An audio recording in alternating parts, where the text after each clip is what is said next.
જે બોલે જોરદાર વધાવો બોલો ગણી માતની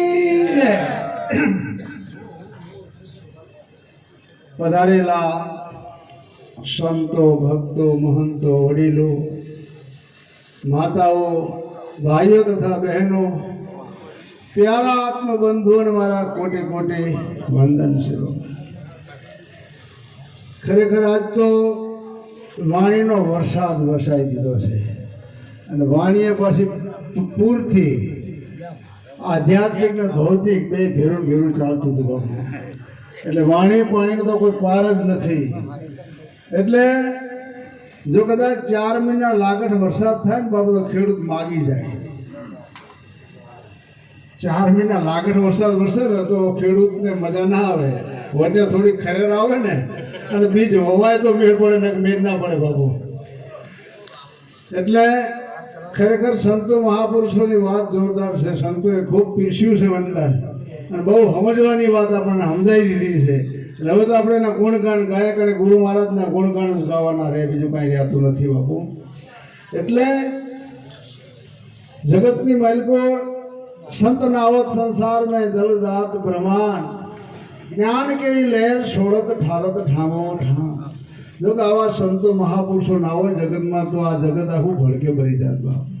पण ज्ञान नी लहर छोड़ी अने शांति आपे छे आपणने। वृक्ष फलकू वरखे नहीं, नदी आचवे नहीं नीर, परमार्थ ने कारणे संत जल धरा है शरीर। संतो महापुरुषों शरीर धारण कर्યું છે ને एक हरि नाम रूपी वृक्ष बनी जाए અને એમના શબ્દો છે ને ફળરૂપ બની જાય બાપુ, હરતું ફરતું તીરથ બની જાય છે બાપ। એટલે પરમાર્થ માટે સંતોએ આ શરીર ધારણ કરી બેઠા છે।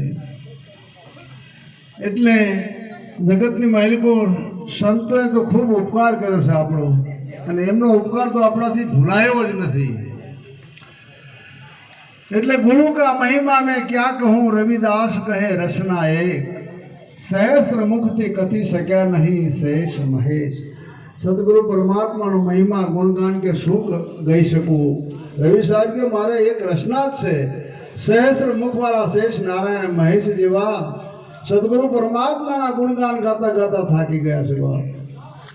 तो साहेब कबीर एक पद में मस्त बात करी कि धरती का कागज करूं कलम करूं मैं वनराय, सात शहर की शाही करूं गुरु गुण लिख्या न जाए। आ सदगुरु परमात्मा नो महिमा से बात। અને અમારે પેપરની અંદર સવારા બાપા થઈ ગયા, એમને એક ગુરુ મહિમા લખ્યો છે અને એ ગુરુ મહિમા જો આપણા જીવનની અંદર ઉતરી જાય તો આપણું જીવન આખું ધન્ય બની જાય એવી વાત કરી છે બાપુ। તો એમને બહુ મસ્ત વાત કરી કે ગુરુ સમાન કોઈ નહીં દાતા, માતા પિતા પુત્ર ભ્રાતા, निषदीन गुरु चरण सेवे तो भय दान गुरु पल में देवे। विश्व ની અંદર દાતાર તો અનેક થઈ ગયા કે જેને દાન દેવા પાછી પાણી ધરી નથી। તમે જો શિબી રાજાએ પોતાનું માંસ તોડી આપ્યું, મોઢદ રાજાએ કરવતું મુકાવી, દધીથી ઋષિ હાડગુડનો હવન કરાવી દીધો। આવા અનેક પુરુષોએ પોતાના શીશના બલિદાન આપી દીધા। શેખ સમંતે પોતે પોતાનું મસ્તક આપી દીધું। આવા અનેક પુરુષોએ દાતાર થઈ ગયા, પણ જે સદગુરુ દાતાર છે એમના તોલે બાપુ વિશ્વમાં કોઈ ના આવે। કારણ કે નિષદીન ગુરુ ચરણ સેવે તો ભય દાન ગુરુ પલમે દેવે, કે જેની ભેતી આપણને છે ને ભેતી મરવાની, તો સદગુરુ પરમાત્માએ એક સેકન્ડ વારમાં નિર્ભય પદની પ્રાપ્તિ કરાઈ।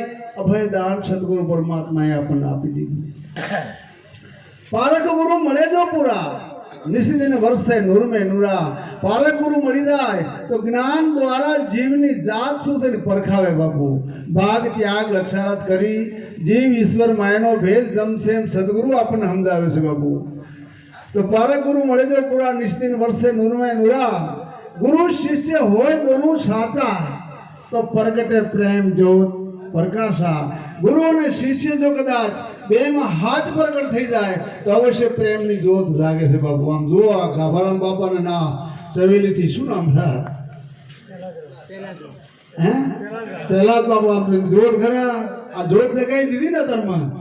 એટલે આવા સદગુરુ સાચા મળી જાય ને તો જીવનની અંદર પ્રકાશ થઈ જાય છે બાપુ।